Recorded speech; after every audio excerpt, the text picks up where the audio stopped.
Amigos e amigas, eu sou Jorge Soruco e este é o Clube FTA, Futebol, Trago e Assados. Um programa que não é para colorados ou para gremistas, mas para ambos. O Clube FTA não é para homens ou para mulheres, mas para todos que se interessam por futebol, bebidas e gostam de preparar as suas carnes na brasa. Junto com meus colegas Ricardo Bueno e Paulo Trindade, teremos um bate-papo semanal discutindo o futebol com profundidade. Vamos conhecer mais sobre bebidas, variedades, drinks, aspectos culturais, processos de produção de bebidas. Também traremos dicas para o seu churrasco dominical, falando de cortes de carne, de facas, de preparos, acompanhamentos e tudo mais que puder enriquecer este sagrado momento. Sempre teremos convidados para brilhantar este papo. É importante destacar que nós do Clube FTA, Futebol, Trago e Assados, tomamos todos os cuidados com os protocolos de saúde em função do Covid-19. Estamos mantendo o distanciamento, estamos de máscara e somos vacinados. Portanto, aqui não tem problema de saúde. Vamos em frente. Neste primeiro programa, vamos conversar com a publicitária Thalita Jacques, representante da torcida do Grêmio, e com o Ricardo Bueno, nosso parceiro de projeto, jornalista e torcedor colorado, sobre as perspectivas para o ano de 22, as contratações que já chegaram e o que estão pensando sobre o futebol da dupla Grenal em 2022. Sintam-se em casa, puxem uma cadeira e vamos começar a conversa.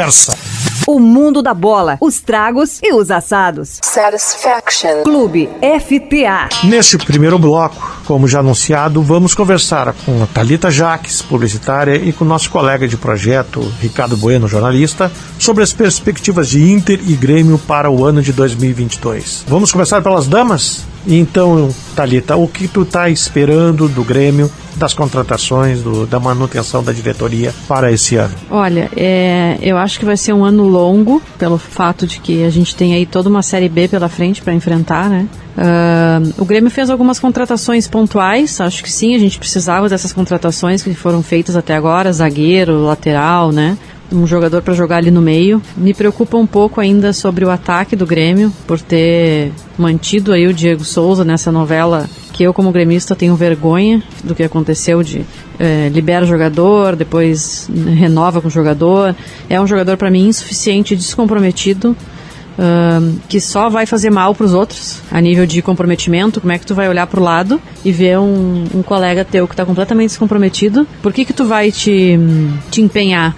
Então eu acho que a gente tem ainda muitas questões, muitos problemas de gestão. O que mais preocupa a torcida gremista de forma como um todo é o fato de que a gestão que nos derrubou é a mesma que tem que nos tirar da Série B. Eu acho que isso é o mais preocupante. Então eu sei que a gente vai ter muita dor de cabeça aí no meio do caminho. Eu não me surpreendo se a gente tiver dificuldades para passar, por exemplo, do Mirassol, que é o nosso primeiro adversário na Copa do Brasil, né? E isso, infelizmente, até ontem eu estava vendo nas redes sociais, né, alguns torcedores falando como são as coisas uns anos atrás, né, até no passado mais ou menos, a gente estava ali esperando o sorteio da Libertadores, e esse ano a gente está assistindo o sorteio da primeira fase da Copa do Brasil, a primeira fase, né, da Copa do Brasil, para enfrentar o Mirassol, e ainda tem medo de enfrentar o Mirassol. Então eu acho que vai ser um ano longo, mas por outro lado eu sempre tenho esperança na torcida do Grêmio, que eu acho que é uma torcida que ela, apesar de ficar irritada, machucada, ela pega junto, né, com o time, ela vai nos jogos, ela abraça sempre, né, porque o que tem hoje, ou o que passa em relação à gestão, diretores, presidentes, né, e jogadores, isso passa, né, é o nome do clube que a gente tem que defender como torcedor. A gente não é obrigada, né, nós não somos obrigados a concordar com tudo que acontece, podemos sim criticar, acho que a crítica tem que acontecer, porque sem a crítica parece que está tudo às mil maravilhas, e não está, muito pelo contrário, está tudo errado, né? Mas eu acho que a torcida é quem vai reerguer o clube, porque se depender da gestão que nós temos hoje, a gente não sobe. E tu, Bueno, quais as perspectivas de 2022 para o Colorado? Pois, olha, eu estava ouvindo a Thalita aí, vontade de dar um monte de palpite ali. Deixa para o segundo momento. Mas é um bate-papo, vamos no bate-papo conversar. Depois a gente complementa. Eu penso que o Internacional, nesse início de temporada, está dando boas sinalizações. Sinalizações no sentido de parecer que a direção de fato tem um conceito, tem um plano, e vai colocá-lo em prática esse ano de uma forma mais efetiva do que em 2021.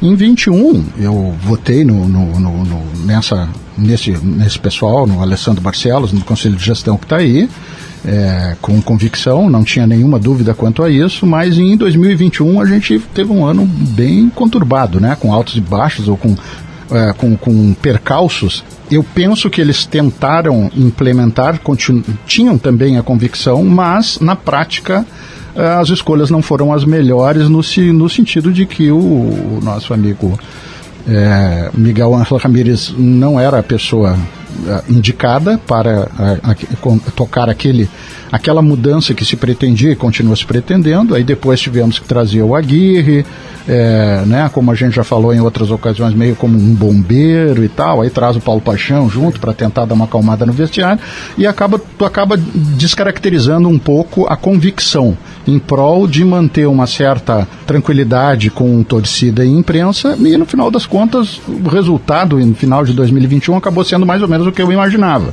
Não achei que a gente fosse terminar o ano muito melhor. Já em 2022 eu me sinto mais digamos assim, otimista. Me parece que as ações concretas que a direção está tomando vão no mesmo sentido, quer dizer, elas têm uma lógica. Os reforços têm uma lógica de acordo com o nosso novo treinador, que é o Cacique Medina e tal, tem um determinado modelo de jogo, né?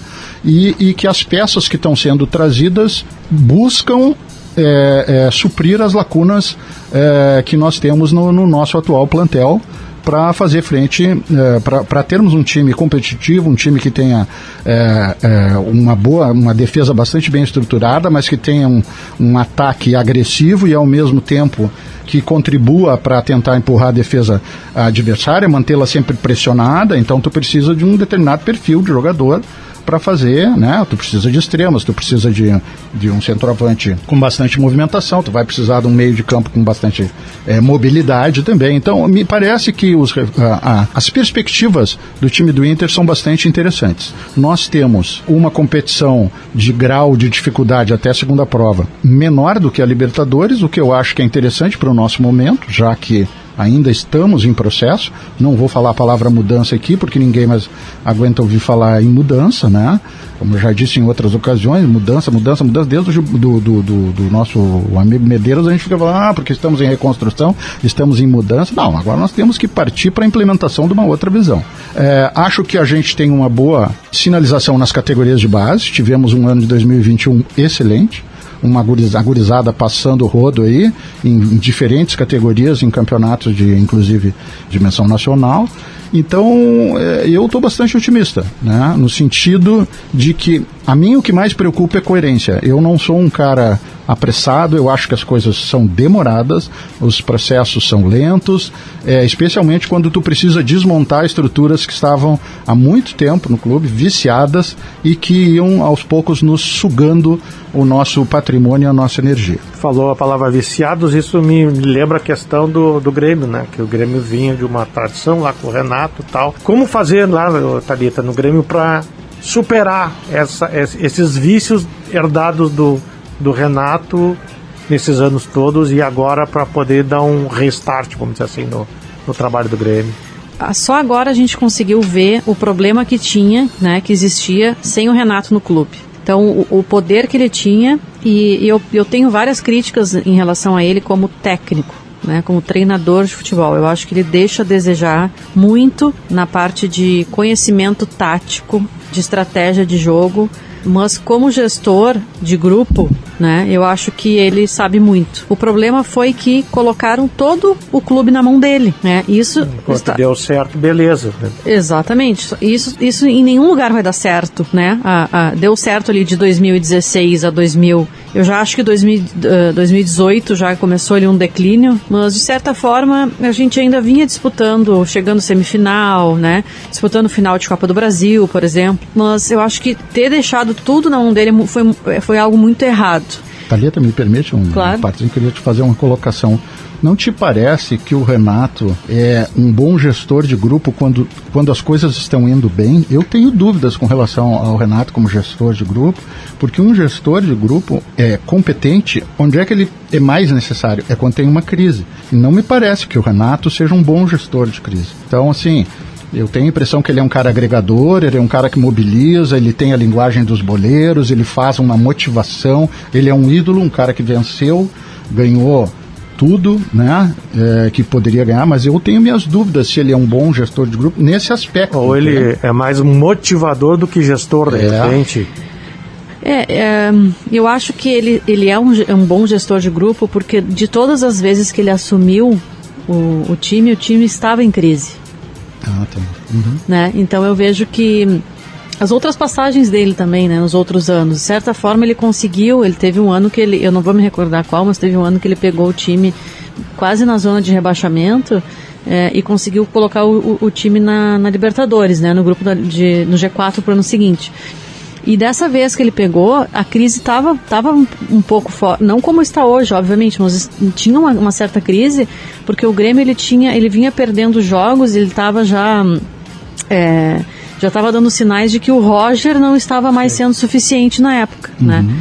Então eu acho que ele é um bom gestor por isso, mas chega um certo momento que ele começa se afundar nele mesmo, porque ele começa a fazer indicações erradas, ele começa a pedir contratações que elas não tem como aceitar, né? Thiago Neves, André Balada, Luiz Fernando, né? Jogadores que, se a gente for ver agora, esses jogadores que ele pediu para trazer, Everton Cardoso, Paulo Miranda, são jogadores que estão indo para jogar em times, com todo respeito, mas inferiores ao Grêmio. Sem dúvida. Né? Muito menos camiseta. Muito menos camiseta, exatamente. É né? Muito menos tradição, muito menos títulos. Então a gente consegue ver isso. E essa dificuldade vai ser grande. Bom, a conversa está muito boa, vamos continuar conversando, mas agora vamos ouvir o nosso Ricardo Bueno falando sobre o marmoreio. Agora é hora da dica pro seu assado no Clube FTA.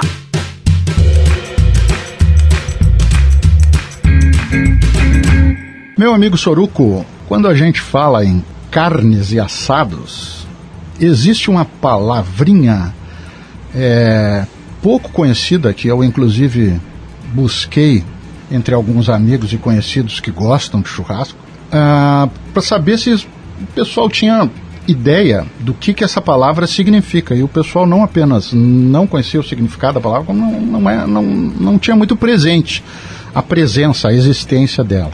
E o marmoreio acaba sendo um elemento chave para qualquer churrasco. Como diz uma amiga minha, citando os sábios dos assados, um assador ruim não faz um churrasco bom, mas uma boa carne pode ainda salvar um mau assador.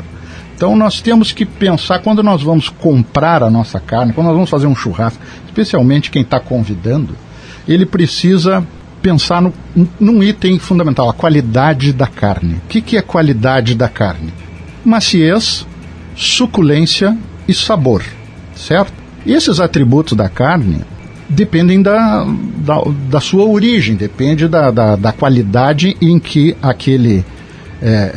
em que o gado foi criado e depois também porcionado. Mas o mais importante é, digamos assim, a alimentação daquele gado que vai dar origem ao nosso churrasco. E o marmoreio identifica justamente ele sinaliza que tu vais ter naquele pedaço de carne a maciez, o sabor e a suculência. E a palavra marmoreio, ela remete a mármore. Quando a gente pensa numa pedra de mármore, independente da cor do mármore, ela é toda rajada, toda riscadinha, né? Vamos imaginar um mármore branco. Ele tem parece que uma trama, umas raízes todas percorrendo a pedra, como se fossem veias, né? O marmoreio quer dizer exatamente isso, só que na carne.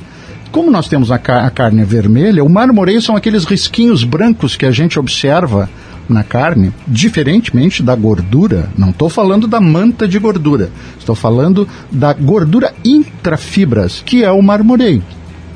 Essa gordura intrafibras, ela garante que tu vais ter uma carne saborosa, que vai ser muito fácil de tu cortar, vai ser macia, e ela ainda por cima vai ter aquele suco, como é que eu vou dizer, a suculência, ela tem a ver com maciez, sabor e um gosto diferente que tu não consegue descrever em palavras, mas tu sabe dizer, pô, essa carne aqui está suculenta, ela está me despertando a vontade de saborear um naco dessa carne. Então o marmoreio é algo que os nossos assadores, as pessoas que vão comprar carne, não necessariamente o assador, devem procurar estar atentos. Nós vamos, nos próximos programas, e mesmo nas nossas redes sociais, nós vamos procurar mostrar fotos, já que nós estamos aqui num podcast, não temos o auxílio da imagem, nós vamos postar algumas imagens que ajudam a visualizar melhor o marmoreio da carne. E esse, como tantos outros ensinamentos que a gente vai procurar trazer aqui no programa, eles fazem parte de um exercício, né? Nem sempre a gente vai acertar, nem sempre a gente vai identificar com facilidade, mas tudo é prática e tudo é renovar aquele hábito, né? Então procurar pesquisar, procurar se informar, e assim, enquanto isso, vai ali no açougue que tu conhece, compra aquela costela ou aquele vazio, enfim, aquele entrecô que tu conhece do teu assador, do teu açougueiro parceiro, e tá tudo certo. Mas vamos procurar expandir a nossa mente, descobrir novas informações e novos dados que vão nos ajudar a ter um congraçamento mais satisfatório, ou seja, agradar os nossos convidados, e quando nós tivermos como convidados, temos a oportunidade de saborear uma carne nos trinques. Tá bom, Soruco? É por isso que nós falamos que o FTA, Futebol, Trago e Assados, é o mundo da bola com outro sabor.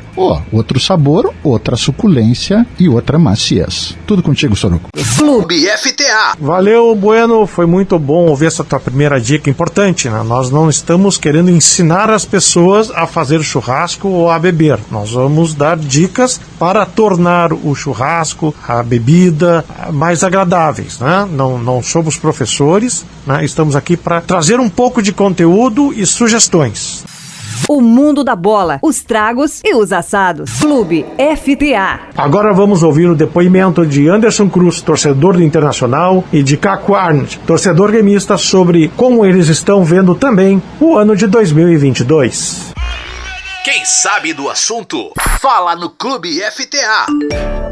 Salve, salve, amigos do FTA. Aqui Anderson Cruz, jornalista, designer, social media e idealizador do Projeto Fanático Colorado. Um prazer ter sido convidado por vocês para participar desse episódio para falar sobre o Inter.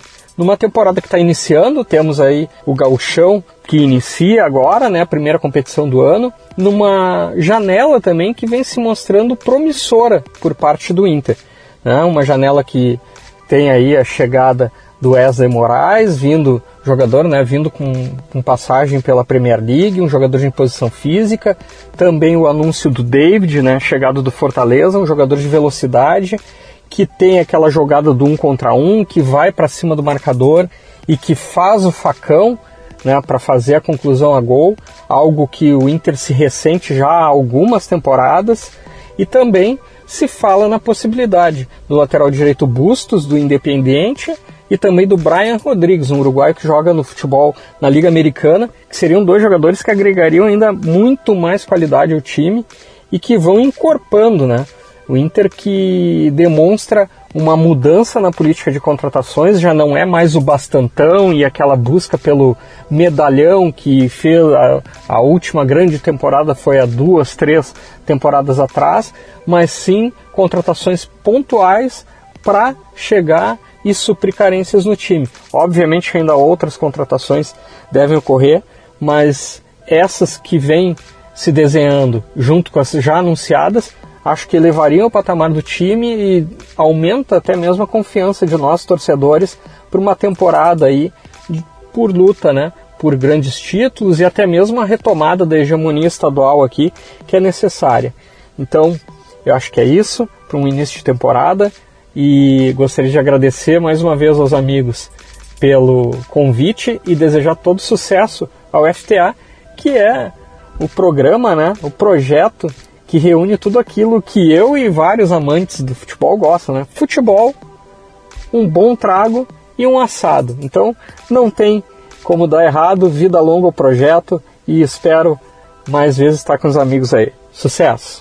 Clube FTA. Bom dia, boa tarde, boa noite, meus amigos do podcast FTA, Futebol, Tragos e Assados. Aqui quem fala é Caco Arendt, e é um prazer estar aqui com vocês para trazer um pouquinho das nossas ideias, né, da nossa opinião, principalmente sobre o Grêmio, sobre o que nos espera nessa temporada 2021-2022. Infelizmente, as notícias não são boas, né? O Grêmio continua na mesma sequência de 2021, ou seja, sem direção, sem comando, sem satisfação para a torcida, sem comunicação com a torcida e sem contratações que possam melhorar o nosso time, melhorar o nosso plantel. Contratações, falando nisso, que é a principal, o que a torcida mais tem como curiosidade para o ano, a gente tem Benítez, que não é afirmação em time nenhum, tem um histórico de lesões, apesar de ser um jogador técnico.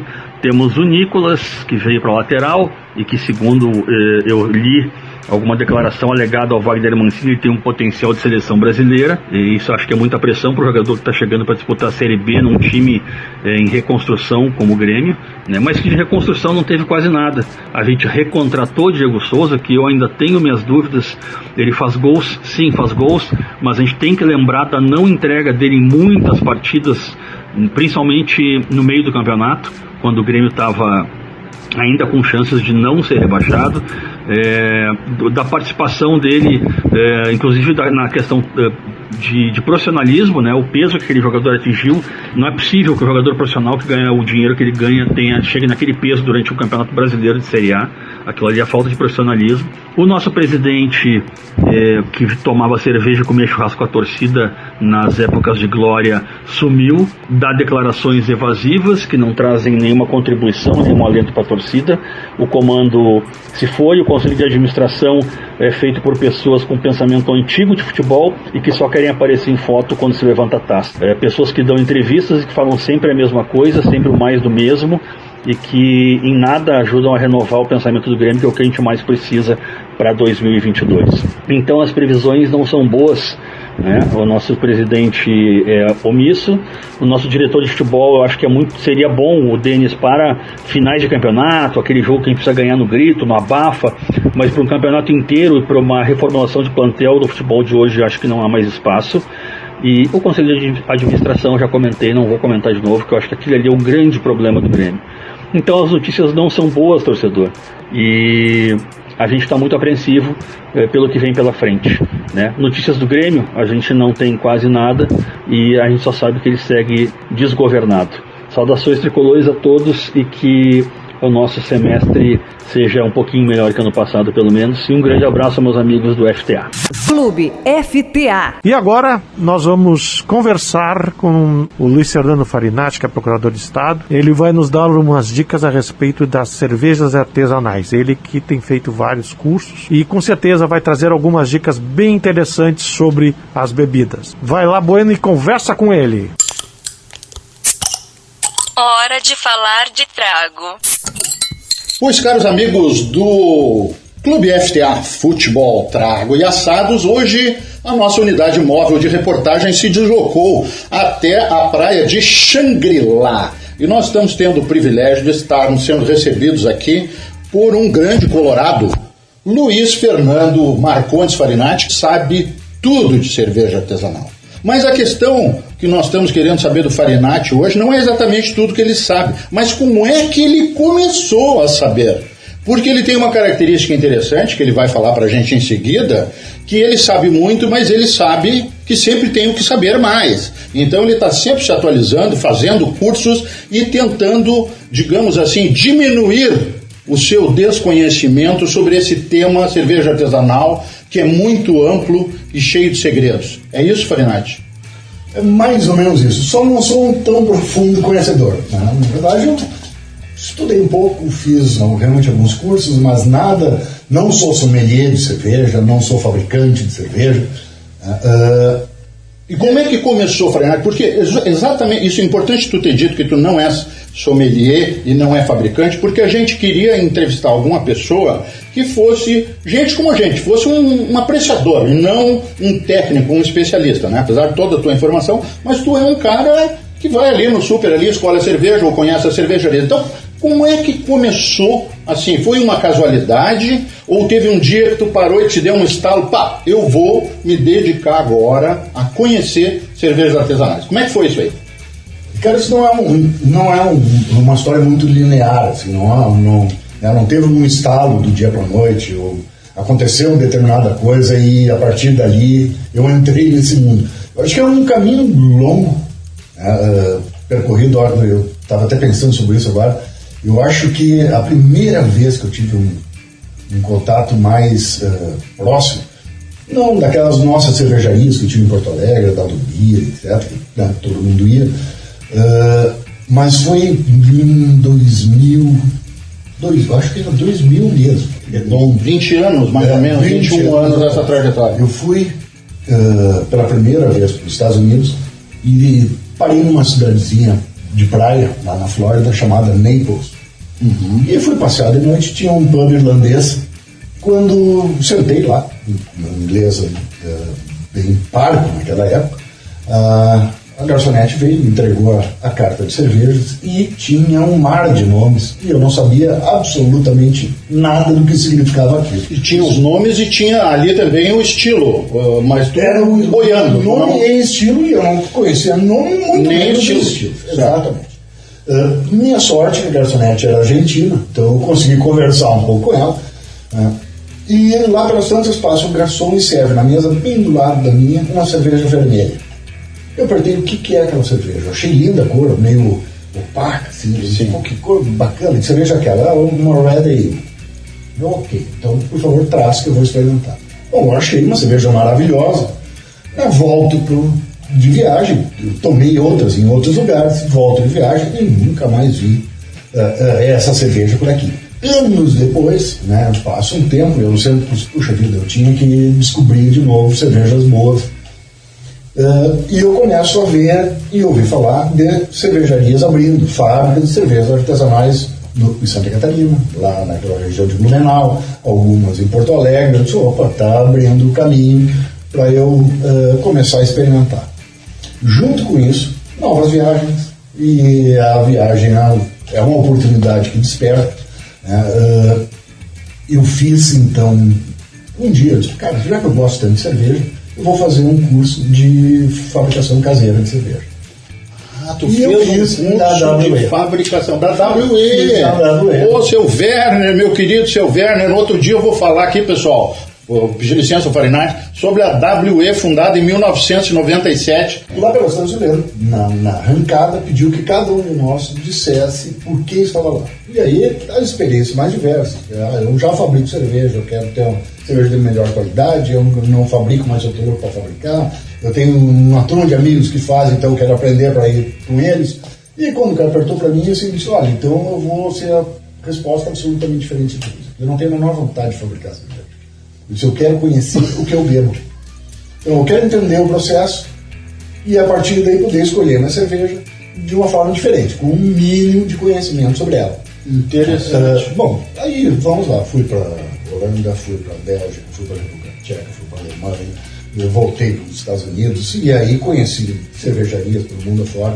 Aí tu passou a focar na cervejaria. Aí é uma viagem. Vamos fazer uma viagem e aí eu já saio pesquisando onde é que tem fábrica, quais são as fábricas, qual é o tipo de cerveja mais consumida. Por conta disso, eu acabei fazendo uma série de pequenos cursos assim, sobre cada tipo de cerveja. Então fui para a Alemanha e fui conhecer a história da Helles, da Pilsen, da República Tcheca. A mesma coisa, a fabricação lá em Pilsen, que foi a primeira.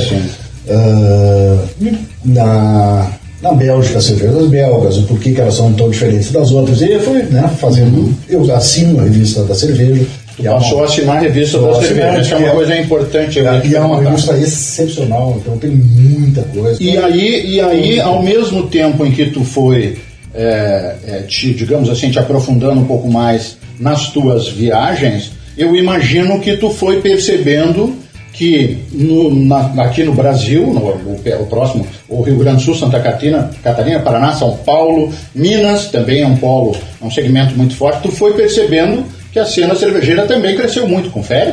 Sim. No Rio Grande do Sul, especialmente, é o primeiro estado do Brasil em número de cervejarias registradas, né? E, claro, isso facilita demais a vida de quem gosta de experimentar, de quem gosta de tomar. Uma vantagem nossa aqui. Nossa, né? O número de bares em Porto Alegre que tem cerveja artesanal é uma enormidade, né? Já fui a muitos e não consegui escolher o meu ainda, como eu tinha antes, nas cervejas normais, Bar do Beto era o meu bar. Hoje eu não consegui ter o meu lugar ainda. Porque tem muitas opções variadas e ótimos, propostas diferentes. Exatamente. Então realmente é uma cena muito rica, assim, a de Porto Alegre. E o interessante, Ricardo, que não só mais Porto Alegre, o interior do Rio Grande do Sul tem muita cerveja. Tem muitas fábricas. Olha, eu fui a Santo Anjo, então o Três do Mar, que é ao lado, tem uma fábrica muito boa. No outro dia nós degustamos um chopp, tivemos o prazer de degustar um chopp deles muito bom, né? O Vale dos Sinos tem uma riqueza enorme. O Vale do Taquari tem inúmeras cervejarias, Santa Cruz do Sul tem diversas. Então, isso está espalhado no Uruguaiana, Livramento, tem por todos os Pelotas, tem vários. Turuçu, que é uma cidade tem uma fábrica, né, da Zos, que é espetacular de cerveja. Então, assim, tem muita coisa boa acontecendo pelo estado todo. Para quem gosta, então, é um manancial. Farinati, nós vamos te convidar em próximas edições, se tu topares ser nosso convidado. A gente vai fazer pautas um pouquinho mais específicas e vamos aí aprender um pouquinho com a tua experiência dentro do conceito do nosso programa, que não é, até o Soruco comentou isso, nós não queremos bancar os sabichões, os professores, aqueles que dominam enquanto os outros têm que aprender, né? Mas a gente sabe que existe todo um conhecimento técnico e existem procedimentos, existem sugestões. Então eu queria saber qual é a tua opinião. Eu sei qual é, mas queria que tu dissesse para os nossos ouvintes qual é a tua opinião sobre como é que a gente trata essa questão da temperatura ideal da cerveja, do copo ideal, da harmonização com os alimentos. Qual é a tua visão sobre isso? O quanto a gente deve se prender, digamos assim, a esses detalhes, ou o quanto isso pode ser apenas uma referência? Eu acho que tem os dois lados dessa moeda. E nós já conversamos sobre isso outras vezes. Eu acho que a pessoa tem que fazer o que ela quer fazer, o que ela gosta de fazer. Então ela gosta de tomar cerveja bem gelada, estupidamente, véuzinho de noiva, canela de pedreiro, enfim, o apelido que tem, trincando, tome a cerveja estupidamente gelada, porque é isso que ele gosta de fazer. Não gosta de tomar só as nossas cervejas normais, ele gosta da original, do que seja. Beba. Né? Beba bem, moderadamente. Beba com amigos, compartilhe, que é o objetivo do nosso programa, né? Para mim, a cerveja é a bebida de ser compartilhada, é a bebida da alegria, é a bebida da festa.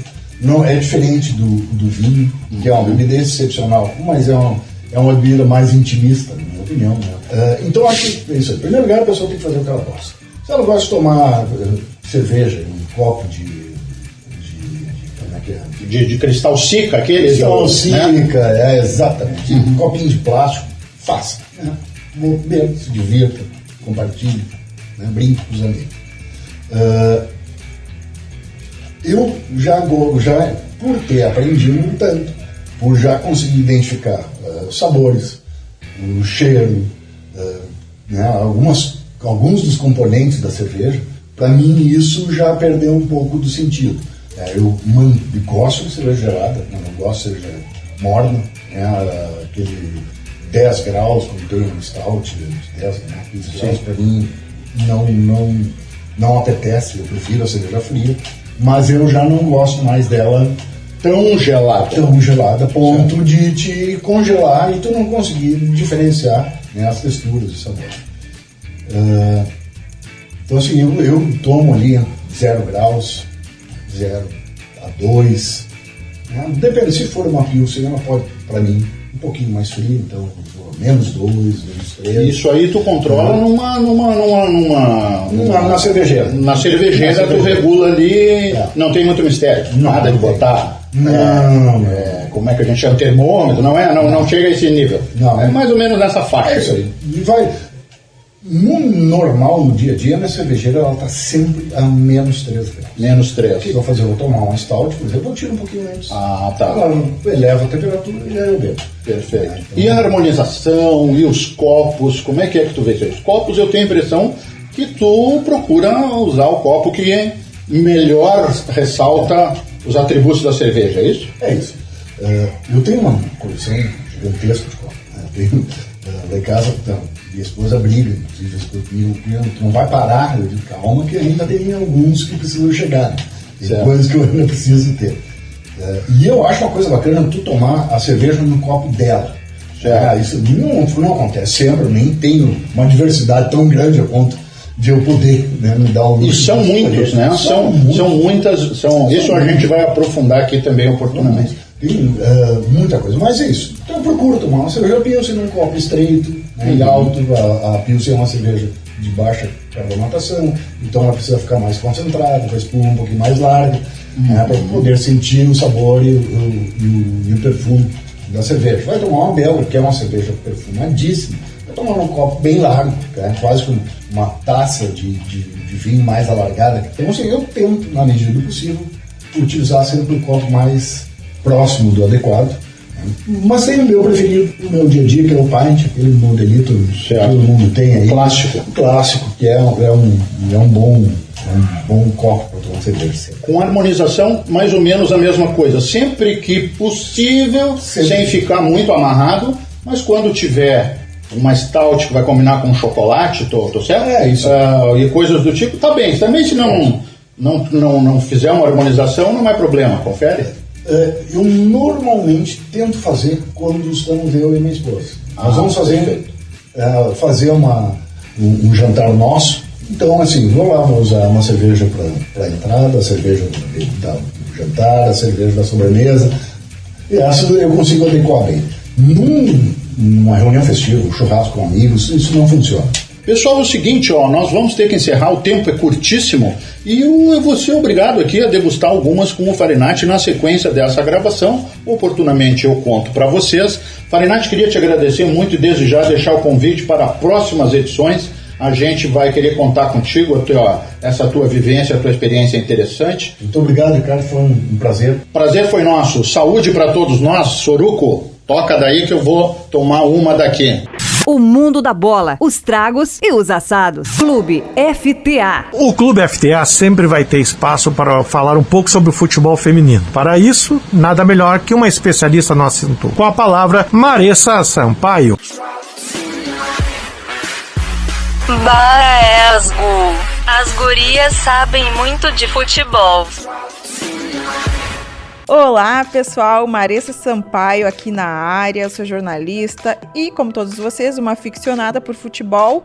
Cá estou para trazer algumas informações da modalidade que mais cresce no Brasil, mais desperta interesse, tem lotado estádios, tem batido recordes de audiência. Eu estou falando do futebol feminino e, em especial, a nossa dupla Grenal aqui, vamos dar uma atenção especial.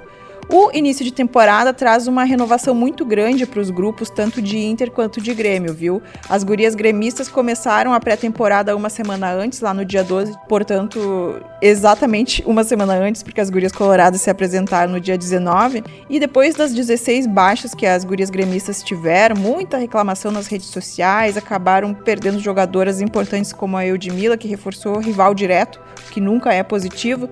Também vieram os reforços, foram 10 reforços. Aí a gente tem as zagueiras Mônica Ramos e a Tuane, tem a lateral Jéssica Soares, as meio-campistas Jéssica Penha e Carla Alves e as atacantes Catielen, Luane, Cássia, Dani Barão e a Dani Ortolã. A gente vê alguns reforços de equipes sul-americanas aí, então o Grêmio já se movimentando também fora do Brasil e trouxe 2 meninas do Santa Fé, da Colômbia. Já as gurias coloradas se reapresentaram, como eu disse antes, no dia 19. E para elas chegaram a zagueira Tamires, a lateral esquerda Esquerdinha, as volantes Zóio, Capelinha, as meias Duda, essa aí é craque, hein? E a Maiara, que veio do Grêmio, e também a atacante Lelê. Também tivemos algumas renovações e, claro, o grande dia do fico da ídola Fabi Simões, a mulher Grenal, que era uma grande preocupação da torcida, ela foi, então, confirmada, vai ficar no Inter mais uma temporada. E também fica a expectativa para a estreia da atacante Milene, ela que chegou no ano passado, logo rompeu ali, teve um problema no joelho, ficou a temporada inteira de fora e conta também como um grande reforço, ela que é uma atacante de bastante destaque. Então o grupo teve 10 saídas e também uma coisa que é um pouquinho diferente. O grupo do Inter, o Inter emprestou 2 jogadoras ao Cruzeiro, a Tainá Maranhão e a Mai, que são jogadoras que aparecem bastante aí nas seleções sub-20. Essa é uma movimentação interessante, não é muito comum ainda no mercado de futebol feminino acontecerem empréstimos, então também é uma coisa que vai se adaptando aí. O ano prevê 3 competições para a dupla, começando com a Supercopa do Brasil Feminina, já agora no início de fevereiro. As gurias gremistas já pegam de cara essa boa equipe do Cruzeiro, que a gente falou aí, que tem os reforços do Inter, que também se reforçou com outras atletas. O jogo vai ser em Porto Alegre, no dia 6. E as gurias coloradas vão estrear no Beira-Rio, e essa é uma grande notícia para a torcida teve que subir hashtag de novo, pedindo para as gurias jogarem no Beira-Rio, e a gente espera que não precise sempre ter uma campanha da torcida para as gurias jogarem no Beira-Rio, que seja algo natural, afinal, o Beira-Rio é a casa do Esporte Clube Internacional, ou seja, das gurias coloradas. Gente, por hora é isso, ficamos por aqui e até a próxima. Você está ouvindo Clube FTA. Estamos voltando para continuar esse papo sobre futebol aqui no Futebol Trago e Assados. Vamos polemizar um pouquinho, Bano. D'Alessandro de volta por 4 meses. Hã? De volta por 4 meses. E aí, tu traria? Agora tu catucou um tema momentoso, ô Soroco. Olha, eu já tive convicção ali por outubro que era uma tremenda mancada trazer a volta do D'Alessandro. Aí quando anunciaram e eu fui ouvir a coletiva do D'Alessandro, digo, mas o D'Alessandro é uma figura inacreditável, né? É um sujeito imprescindível, indispensável, não, incomparável, bota um monte de in aí nesses como prefixo. Daí já comecei a mudar de ideia, já comecei a ficar um pouco mais entusiasmado, mas é no mínimo esquisito, né? Porque hoje eu estava acompanhando o noticiário, aí venho acompanhando desde alguns dias, com toda essa montagem do novo time do Internacional, Medina, né? Treinamentos muito intensos e termina no início da noite, os caras bagaçados de manhã, de tarde, é uma loucura que estão puxando, tudo bem, o velhinho tirou a camisa, na hora de botar a camisa do Inter, ele tirou a camisa que ele estava e botou ele já estava com uma camisa do Inter e botou a oficial, né? O velhinho tá melhor do que muita gente boa que eu conheço, né? Inclusive aqui nessa mesa. Mas, então... Tá falando por vocês, né? Mas é no mínimo esquisito, né? Eu como torcedor... Assim, pra validade ainda, né? Dia 1º de maio já não tem mais, Dia do Trabalhador já não vai estar aí. Pois é, eu acho um pouco esquisito, viu? Talvez, é possível que dê certo, mas fazer uma contratação para 4 meses, dia 30 de abril, o D'Alessandro encerra sua carreira, tendo vindo com a missão, né, ou com o sonho, ou com a ambição, digamos assim, ou não sei se é missão ou ambição, de ganhar o Gauchão, né, e vai que não ganha, né, porque não tem jogo jogado. O tricolor, a Thalita aqui, já me disse em outra ocasião que a responsabilidade é toda do Inter, que o Grêmio tá tranquilo, vai jogar faceiro, porque não é esse o foco, tem que sair da B, mas isso é conversa da Thalita, né? A gente sabe que o tricolor vem pra justamente pra cima. Né, que ela vai querer réplica. No meio dos dentes. Não sei se ela vai querer réplica. Tem réplica aqui no programa? Tem. Então, não vai ser assim, no mas, né? E eu acho estranho, no mínimo estranho. Entendo que o gringo, inclusive ele não conseguiu esconder isso na coletiva, né, que eu vou estar no interior, eu vou estar aí chocando, vou lá estar vendo a torcida, eu preciso disso, né, gente, eu preciso da torcida, entendeu? Eu quero ir a Erechim, eu quero ir a Ijuí, quero ir a São Borja, quero ir não sei aonde que nós vamos jogar, Pelotas e tarará.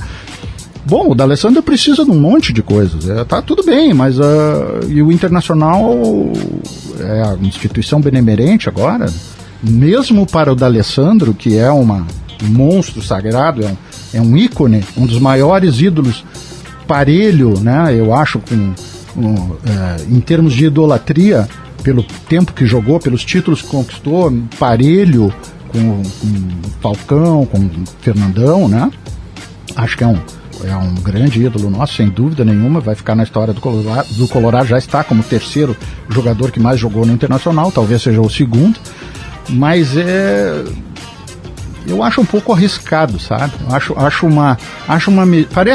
Parece uma medida imatura e emocional, e eu me preocupo quando o emocional toma conta da visão dos dirigentes, né? Porque o futebol é emoção, o futebol é energia, alegria, contradição, altos e baixos, né?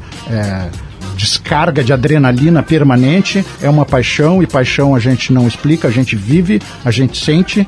O futebol é a única paixão que eu conheço que dura a vida inteira. São pouquíssimas as pessoas que se desapaixonaram, né, do seu time. Aquelas que foram apaixonadas são apaixonadas a vida inteira. A gente se desapaixona de quase tudo nessa vida, menos do time. Mas isso o torcedor. Claro, o dirigente sabe que esse é um componente, mas ele não pode tomar decisões, na minha opinião, que nunca fui dirigente, aí também um pouco cômodo, não pode balizar suas decisões em cima disso. Eu torço para que dê muito certo, né? O gringo é demais, espero que ele jogue, sei lá, 1, 2, 3, 4, 5 partidas, quantas forem possíveis, possa estar em campo, que dê tudo certo, faça algum gol, vai ser bacana. Acho que a gente merece isso, acho que ele merece. Mas eu, se estivesse lá atrás, antes da decisão de trazê-lo, eu no mínimo colocaria alguns questionamentos aí. E Thalita, e o Denis Abraão, tu acha que ele é a pessoa correta para conduzir o Grêmio nesse ano dentro do departamento de futebol? Eu entendi a escolha do Denis Abraão pelo presidente, porque nós vínhamos de vice de futebol com o mesmo perfil, né? Que eram pessoas que eles eram muito políticos, politizados talvez, né? Muito tapinha nas costas, muito sou amigo do grupo, e na verdade tem que ter uma separação, né? Então, assim, jogador joga, dirigente... O Pífero, né? Eu concordo plenamente com o Pífero. O jogador joga, o dirigente dirige o clube, né? A torcida torce. Aí eu já talvez nem tanto, mas tudo bem. Um pouquinho, Mas eu concordo com ele quando ele diz isso, então eu entendo que o Denis Abraão foi uma escolha porque o presidente Romildo queria mudar muito o perfil, porque todos aqueles que estavam antes não deram certo, né? Só que decisões desesperadas acabam dando errado, né? Ele não tem a menor condição de ser vice de futebol do Grêmio, ele não sabe lidar com as pessoas, ele não sabe falar com a imprensa. Ele vai para a entrevista coletiva e ele debocha das pessoas na entrevista coletiva, né?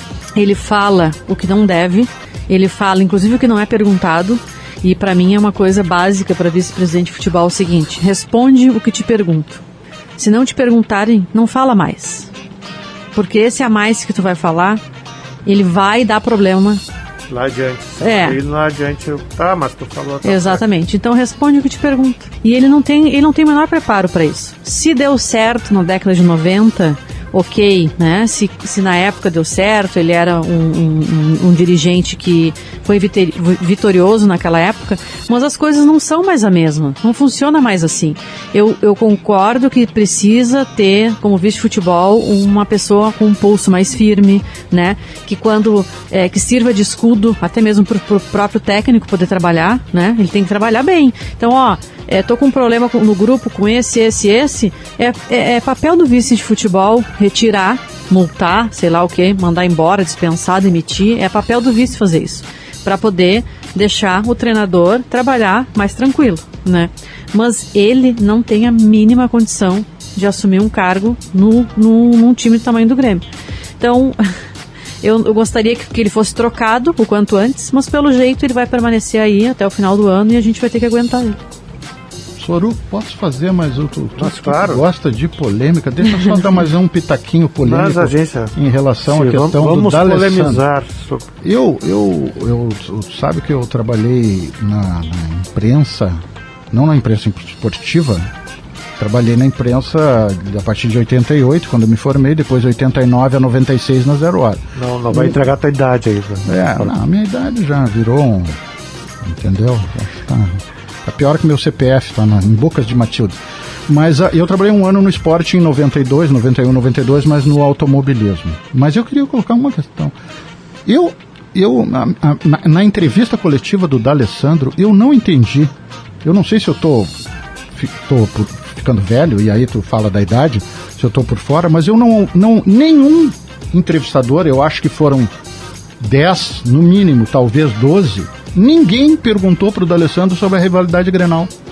Mas como assim, tia? Mas o cara veio jogar 4 meses, disse textualmente, eu vim para ganhar o gauchão, e ganhar o gauchão significa, até prova em contrário, passar pelo Grêmio, inevitavelmente, a menos que aconteça uma hecatombe, mas não sei se vai acontecer, às vezes acontece, né? Mas e aí ninguém pergunta pro D'Alessandro como é que vai ser isso, vir para jogar 4 meses com esta única, digamos assim, missão, ganhar o gauchão com o principal rival na terceira passagem pela segunda divisão. Ninguém pergunta. Eu digo, olha, eu não sei, a nossa imprensa, para mim, tá meio esquizofrênica. E na entrevista com ele, acho que foi com o Wesley Moraes também, não, qual foi outra coletiva que eu ouvi outro dia, que teve pelo menos 3 jornalistas que fizeram a mesma pergunta, mas então o cara se prepara para uma coletiva, ele leva uma pergunta, aí se o colega dele fez a pergunta antes, o cara ficou a descoberto? Só um pouquinho, tia. Olha, vou dizer um negócio, eu acho que o futebol brasileiro tem duas questões muito importantes que precisam, talvez 3.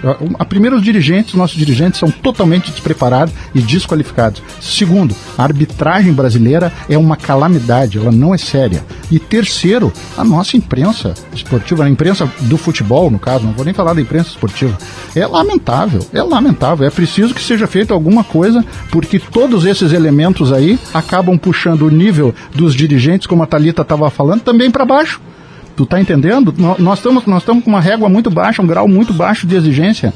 Todo mundo é preguiçoso, todo mundo vai ali e joga para cumprir tabela. Só um pouquinho. Isso aí é preciso que se inicie um movimento, entendeu? Que eu não sei, a gente pode até aqui pensar, tu é um cara criativo, né? Quem sabe tu me ajuda a pensar num nome, um movimento Levanta a Bola Brasil, qualquer coisa do tipo, eu não sei, porque tá brabo o negócio. Como diria o Denis Abrão, tá gozado, mas tá gozado. Mas deixa de levantar, tá terminando aqui o papo, levantar uma bolinha pra Thalita. Seria bom ganhar o gauchão em cima do D'Alessandro, do Grêmio?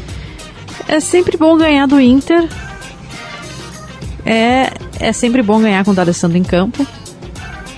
Eu acho que eu achei... É a autoestima dos gremistas ganhar. Eu acho que eu só achei estranho ele ter voltado depois que o Maicon saiu, né? Eu queria que ele estivesse aqui com o Maicon em campo. Eu também. Mas cadê o Maicon? O da marca, eu também queria, mas cadê o Maicon? Tá, tudo bem. Mas é isso aí, eu acho que o gauchão como eu tinha falado já pro Bueno em outra ocasião, é obrigação do Inter ganhar esse ano, né? Obrigação do Inter, mas Grenal é Grenal, eu já diria um grande jogador, Grenal é Grenal e vice-versa. E vice-versa. Certo. O papo tá muito bom, mas temos que dar segmento no programa, agradecendo a presença da Thalita Jacques, publicitária, nosso colega de projeto, Ricardo Bueno, jornalista, e voltaremos na próxima semana para conversar mais sobre futebol, tragos e assados. O Clube FTA tem muita gente importante na audiência.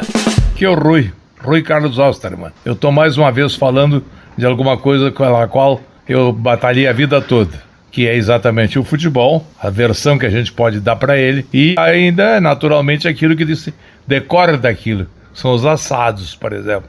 Acho ótima essa ideia, porque a gente tem que ter necessariamente uma cultura da culinária também, tem que ter atenção para essas coisas. Olha, meus cumprimentos mesmo. Olá, sou Luciana Franco, publicitária e RIG. Se você gosta de futebol, trago e assados, vem ouvir o FTA Clube na Coletiva Net. Os bate-papos sempre vêm com dicas ótimas para assar uma boa carne, acompanhada de uma boa bebida para harmonizar. E o futebol, esse tem que estar sempre aqui. Cada programa com muita diversão e cultura esportiva raiz. Parabéns, pessoal, pela iniciativa. 3 assuntos muito importantes. Quem fala aqui é Magnus, marketing do Frigorífico Silva. Pessoal, soube ser criativo e vão unir 3 paixões aí. Tamo junto. Alô, pessoal, sou Jorge Avancini, vice-presidente de marketing do Esporte Clube Internacional e também presidente do Sindicato dos Administradores do Rio Grande do Sul. Queria parabenizar meus amigos Ricardo Bueno, Jorge Suruco e Paulo Trinidade por mais essa brilhante iniciativa, trazendo para todos nós aí, conheço a competência dos 3 e tenho certeza que o que eles estão projetando com o início desse programa nos colocar ao par do mundo da bola, com aquela resenha interessante, falando sobre bebida, falando sobre como fazer um assado. Desejo muito sucesso e forte abraço a todos. Você ouviu o Clube F... Opa! Transmissão não autorizada. Transmissão não autorizada. Transmissão não autorizada. Aí, galera! Aqui é o Corneteiro! Ah, meu! 1 hora perdida da minha vida aqui escutando esses caras. Ô, FTA, isso tá pior do que assistir Grêmio Esporte, porra! Quem é que comanda essa porra aí? Ô, Suruco! É tu, né, Suruco? Vocês viraram vidente agora, né? 2022, quer saber o quê? Quebrou a minha bola de cristal aqui, vocês estão loucos? Explica pra esse cara aí, sabe quanto é? Ele não vai no açougue, filho da mãe. Olha, sabe quanto é que tá o quilo da carne, meu Deus? Esse cara não, ele só frequenta o Zafari, o boutique de carnes. Ô, Suruco, sério, Suruco, pergunta aí, ele tá do teu lado aí? Pergunta pra ele aí, salsichão tem marmoreio? Filha da mãe. É sério? Como é que é a temperatura da cerveja, Suruco? Não, sério. Cara, eu não tenho dinheiro pra isso. Qual é a temperatura que eu tomo local? O Ricardo, é o Bueno, né? O Ricardinho, é o Bueno, isso aí, tá? Ele votou nessa direção? Tá explicado, então, o porquê desse programa. Isso é político. Suruco, cara, assim, ó, essa menina deve ser uma bela publicitária, muito boa, deve ser. Mas ela não sabe nada. Olha só, ela fica falando mal do Denis. O Denis é um cara de fé. Ele disse que a gente não ia cair. E caímos, mas assim, ó, ele tentou pelo menos. Terminar com esse cara falando mal do nosso D'Alessandro, nosso ídolo. Esse homem lindo, bonito, gostoso, vai ganhar sim tudo. E ele vai jogar até o